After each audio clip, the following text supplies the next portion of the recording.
నమస్కారం. City news తెలుగుకి స్వాగతం. మీనాటి వార్తా విశేషాలు. సీఎం డిప్యూటీ సీఎం వల్లే కాదు క్షేత్రస్థాయిలో పనిచేసే వాళ్ళ వల్ల కూడా ప్రభుత్వ పనితీరును ప్రజలు అంచనా వేస్తారని అన్నారు ముఖ్యమంత్రి నారా చంద్రబాబు నాయుడు.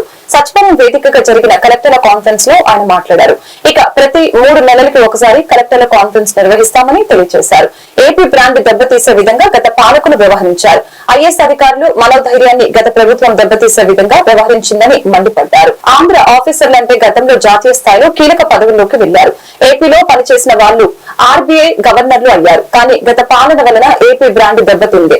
ఏపీ ఆఫీసర్లంటే అంటరాని వాళ్ళుగా చూస్తున్నట్లు తెలిపారు. ఏపీ అధికారులంటే ఏం చేయలేరు, చాతకాని వాళ్ళు అన్నట్లు ఢిల్లీలో అభిప్రాయం ఉందని ఆవేదన వ్యక్తం చేశారు.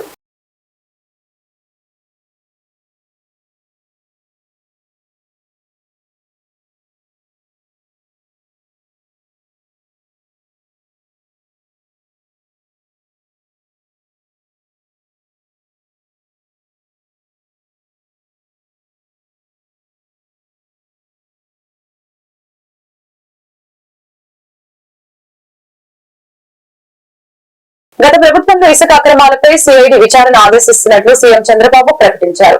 వెలగపూడి సచివాలయంలో నిర్వహించిన జిల్లా కలెక్టర్ల సదస్సులో ముఖ్యమంత్రి మాట్లాడారు. ఉచిత ఇసుక విధానం, తాగునీటి విషయాల్లో కలెక్టర్లకు సీఎం చంద్రబాబు దిశానిర్దేశం చేశారు. ఇసుక అక్రమాలను చూస్తూ ఊరుకున్న కలెక్టర్లను కాల్ బ్యాక్ చేస్తామని తెలియజేశారు. ఇసుక రవాణా ఛార్జీల్లో సమస్యలు వస్తున్నాయని, ఇసుక వలన ప్రభుత్వానికి చెడ్డ పేరు తెచ్చేలా వ్యవహరించొద్దని తెలియజేశారు. ప్రకృతి అందించిన ఇసుకను ఇష్టం వచ్చినట్లు తవ్వేయడం దుర్మార్గమని చంద్రబాబు మండిపడ్డారు. రెండోది ఏంటంటే కన్జ్యూమర్ అనేవాడు అవసరమైంది ఇక్కడ మన దగ్గరకు వచ్చి సచివాలయంలో బుక్ చేసుకుంటారు. డిసిగ్నేట్ 1 పర్సన్ సచివాలయంలో బుక్ చేసుకుంటే డబ్బులు కూడా కడతారు. ఎంత డబ్బులు కట్టాలో ట్రాన్స్పోర్టేషన్ కూడా చార్ట్ ఉంటుంది. కంప్యూటర్ తయారు చేస్తున్నాం, అందులో క్లియర్ గా ఉంటుంది ఎన్ని కిలోమీటర్లు ఎంత అని. దాని ప్రకారం క్లియర్ గా రీచ్ కి అయ్యే ముందుకు వాళ్ళ ఇంటికి పోవడానికి ఏ పాయింట్ కి పోవాలో బుక్ చేసుకుంటే నేరుగా అక్కడికి వెళ్తుంది. ముందే డబ్బులు కడతాడు. తర్వాత ఆయన రీచ్ అయిందని చెప్తేనే మనం డబ్బులు రిలీజ్ చేస్తాం.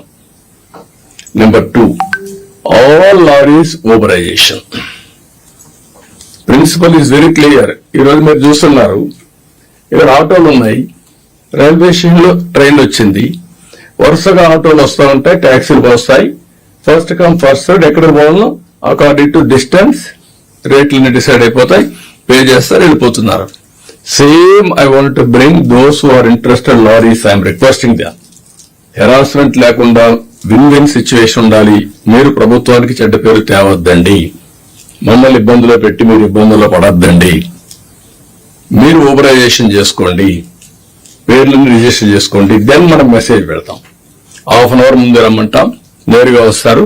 శాండ్ ఉంది, నేరుగా లోడ్ చేస్తాం, ఎక్కడ పోవాలని చెప్తాం, వెళ్తారు. వాళ్ళు కూడా ముందే అవన్నీ కూడా ఆప్షన్స్ అన్ని బుక్ చేసుకుందాం. వాళ్ళకి వాళ్ళ దగ్గర నేను పోనంటే ఆయన చాయిస్, పోయే వాళ్ళకి మనం ఇస్తాం. ఏది కూడా స్టాండర్డైజేషన్ చేస్తాం. రేట్లన్నీ స్టాండర్డైజేషన్ ప్రకారం ఎవరైతే వెళ్ళి ఉంటారో అవన్నీ ట్రాన్స్పరెంట్ గా పెట్టేస్తాం. ఇవన్నీ బుక్ చేసిన తర్వాత 1 ఓబరైజేషన్ ఆఫ్ ట్రాన్స్పోర్ట్.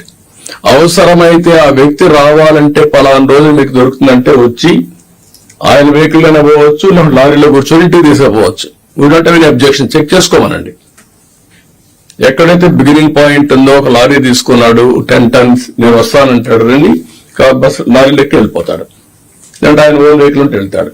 బట్ ఎట్టి పరిస్థితుల్లో దీని మాత్రం ఈ 3 కాంపోనెంట్ ఎక్స్లవేషన్ నెంబర్ 1, బుకింగ్ అట్ సచివాలయం నెంబర్ 2, నెంబర్ 3 ఏదైతే లారీస్ ఓబరైజేషన్, ఈ 3 కంప్యూటరైజ్ చేస్తాం.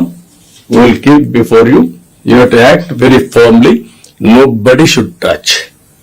ఇది ఏదైతే పేదవాళ్ళకు ఉపయోగపడి మనం ఇప్పుడు రోటీ, కపడా, మకాన్ అంటాం, ఆహారం, దుస్తులు, ఇల్లు, ఇది ఇంటికి కావాల్సిన ఇసుక.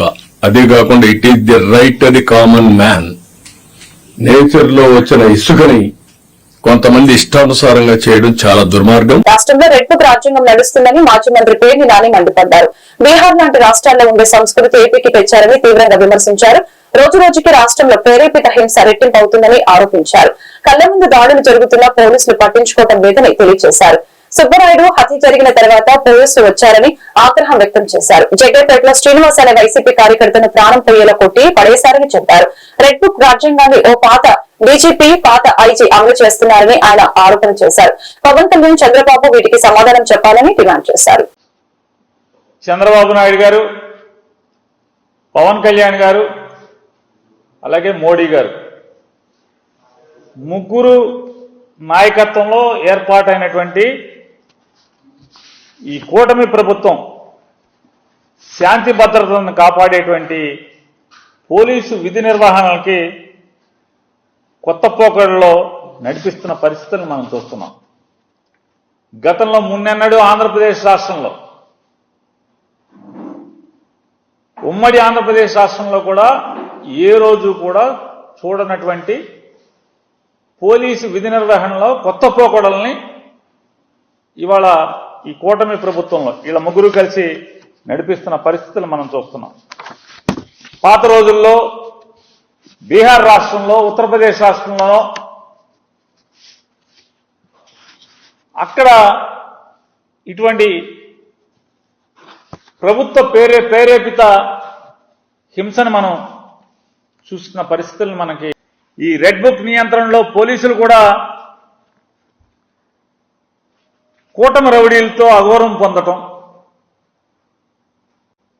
Telugu Desam party, Janasena party, Bharatiya Janata party ఈ ముగ్గురు పార్టీ కార్యకర్తల యొక్క లేదా నాయకుల యొక్క వారి చేత పోలీసు వ్యవస్థ, పోలీసు యూనిఫామ్, కాకి యూనిఫామ్ అంతా కూడా అగౌరవం పొందటం, వైసీపీ సానుభూతి పరులు లేదా వైసీపీ కార్యకర్తలు లేదా వైసీపీ వైఎస్ఆర్ కాంగ్రెస్ పార్టీ నాయకుల్ని వాళ్ళ మీద జరిగేటువంటి కూటమి ప్రభుత్వ ప్రేరేపిత హింసకి సాక్షులుగా నిలబడటం. పోలీసులందరూ కూడా వైఎస్ఆర్ కాంగ్రెస్ పార్టీ జగన్ మనుషుల పట్ల, జగన్ జెండా మోసేటువంటి మనుషుల మీద దాడులు కానీ, హింస కానీ, లేదా వాళ్ళ ఆస్తుల ధ్వంసం కానీ, లేదా హత్యలు కానీ జరుగుతుంటే ఆంధ్రప్రదేశ్ రాష్ట్రంలో పోలీసులు సాక్షులుగా మిగలటం. కొన్ని సాక్షులుగా అంటే కొన్ని నిజంగా ఎఫ్ఐఆర్లో సాక్షులుగా వస్తున్నారంటే అసలు మేము లేవని చెప్పని ఎఫ్ఐఆర్లు రాస్తున్నారు. పోలీసు సమక్షంలో అక్కడ హింస జరుగుతున్నా కూడా ఎఫ్ఐఆర్లు ఎక్కడా కూడా పోలీసు మా ముందే జరిగింది, మేము చూశాము, సుమ్మటోకి రాయాలి కదా. కానీ దురదృష్టం, రెడ్ బుక్ రాజ్యాంగం, రెడ్ బుక్ ప్రేరేపిత లా అండ్ ఆర్డర్ ఇది. పోలీసులు ఎక్కడా కూడా వాళ్ళు సాక్ష్యం చెప్పరు, వాళ్ళ ముందే మర్డర్లు జరుగుతూ ఉంటాయి. వాళ్ళు ఎక్కడ కూడా స్టేట్మెంట్లో కానీ ఎఫ్ఐఆర్లో కానీ పలానా ఆయన పోలీస్ ఆయన ఉన్నాడు, పలానా ఎస్ఐ ఉన్నాడు, పలానా సిఐ ఉన్నాడు, పలానా ఏసీపీ ఉన్నాడు, లేదా పలానా కానిస్టేబుల్ ఉన్నాడు, హెడ్ కానిస్టేబుల్ ఉన్నారని కూడా ఎక్కడ ఎఫ్ఐఆర్లో మెన్షన్ చేయరు.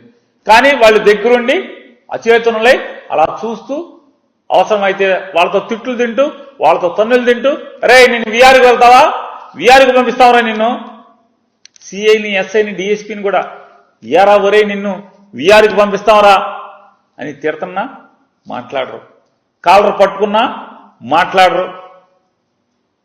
ఈరోజు తెలంగాణ రాష్ట్ర ఎలక్షన్ కమిషనర్ శ్రీ పార్థ సారథి దంపతుల వారు శ్రీ అమ్మవారి ఆలయానికి విచ్చేయగా డిప్యూటీ కలెక్టర్ మరియు ఆలయ కార్యనిర్వహణాధికారి శ్రీ కెఎస్ రామారావు ఆలయ మర్యాదలతో స్వాగతం పలికారు.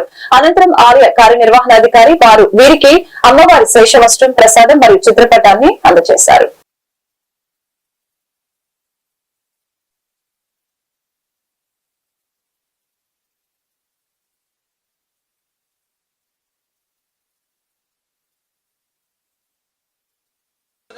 దేవేషు సుకృతమితి సుకృతం మా దేవేషు దేవేషు మా దేవేషు బ్రూతాత్ బ్రూతాత్ దేవేషు మా దేవేషు దేవైనమేనమేవ దేవేభ్యో దేవేభ్య ఏవైనం దేవైనమేనమేవైనమేనమేత సంవత్సరం దీర్ఘమాయుః.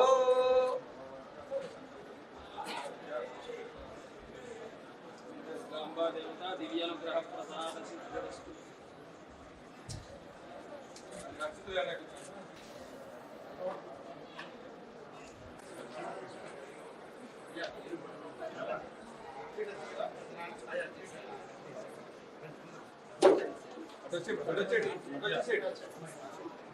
సైడ్కి వచ్చేది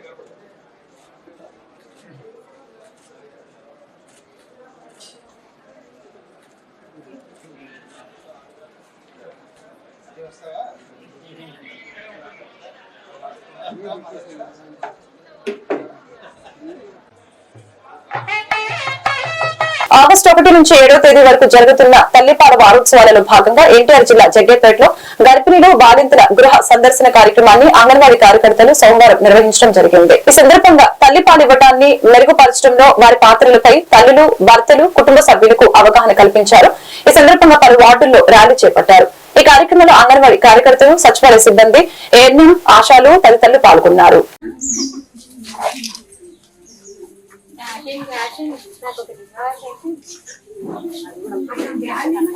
తెలియజేయడం జరిగింది. ఈ రోజు మేము గృహ సందర్శన చేసి తల్లులకి పాలిచ్చే విధానాన్ని తెలియజేయడం, వారు ఏ విధంగా దాన్ని తాగుతున్నారు అనేది గమనించడం కోసం గృహ సందర్శన చేస్తున్నాము. దాంట్లో భాగంగా మేము ఈ తల్లి దగ్గరికి వచ్చాము. ఈ బాబుకి ఇప్పుడు 4వ నెల కదా, 4వ నెల. పుట్టిన వెంటనే తల్లి పాలు ఇవ్వాలని, మొట్టమొదటిగా వచ్చే ముర్రి పాలని తప్పనిసరిగా తాగించాలని, దాంతో పాటుగా 6 నెలలు కేవలం తల్లిపాలే ఇవ్వాలని, మిగతా ఏ ఆహార పదార్థాలు ఇవ్వకూడదు, కనీసం దాహం వేస్తుందని చెప్పి నీళ్లు కూడా పట్టించకూడదు అనే విషయాన్ని తెలియజేశాము. మనం చెప్పిన సూచనలన్నీ పాటించుతూ ఈ బాబు ఇప్పుడు 4వ నెల. బాబు గ్రోత్ కూడా వయసుకు తగ్గట్టుగా ఉన్నది, ఎత్తుకు తగ్గట్టుగా ఉన్నది. ఈ విషయాల్ని మేము తెలియజేస్తున్నాము. వైఎస్ఆర్ కాంగ్రెస్ పార్టీ నాయకులపై కొందరు ప్రత్యర్థులు దాడి చేసి తీవ్రంగా గాయపరిచారని ఈ సంఘటన ఎన్టీఆర్ జిల్లా పెనుగంచిప్రోలు మండలం కొనగంచి క్రాస్ రోడ్డు వద్ద చోటు చేసుకుంది.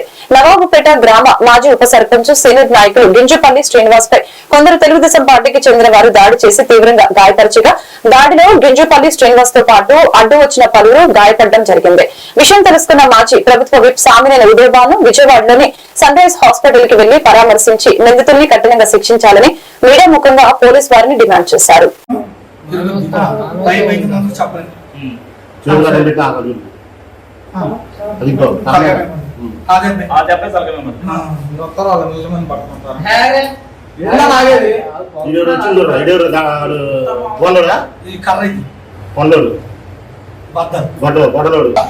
తెలుగుదేశం పార్టీ నాయకుడి మీద కానీ కార్యకర్త మీద కానీ ఒక ఎఫ్ఐఆర్ లేదు మా కాన్స్టిట్యూన్సీలో. అలాంటిది 2 మాసాలుగా 15 నుండి 20 మంది వరకు దాడులు చేశారు. కూడా బైక్ మీద వెళ్తుంటే బైక్ మీద వెళ్తుంటే ఎలా రోడ్డు మీద తిరుగుతున్నావా, ఓడిపోయారు మీరు అని చెప్పి రోడ్డు మీద ఆపి కొట్టడం జరిగింది. ఆడవాళ్ళైతే కారం చల్లి ఇంటిపై దాడి. హోటల్ నిర్వహించే ఒక యజమాని రామారావు అనే అతని మీద హోటల్లో ధ్వంసం చేశారు వైఎస్ఆర్సీపీ. అలాగా అనేక రకాలుగా దాడులు చేస్తున్నారు కూడా తెలుగుదేశం ప్రభుత్వ అధికారులు. అలాగే ముఖ్యంగా విజయవాడ కాన్స్టిట్యూన్సీకి వచ్చేసరికి గింజుపల్లి వీరయ్య గారు అంటే ఒక మంచి నాయకుడు, రైతు నాయకుడు, ఒక సర్పంచ్. ఆయన హయాంలో సర్పంచ్ గా ఉన్నప్పుడు. ఈ వార్తలు ఇంతటితో సమాప్తం. మళ్ళీ కలుద్దాం. నమస్కారం.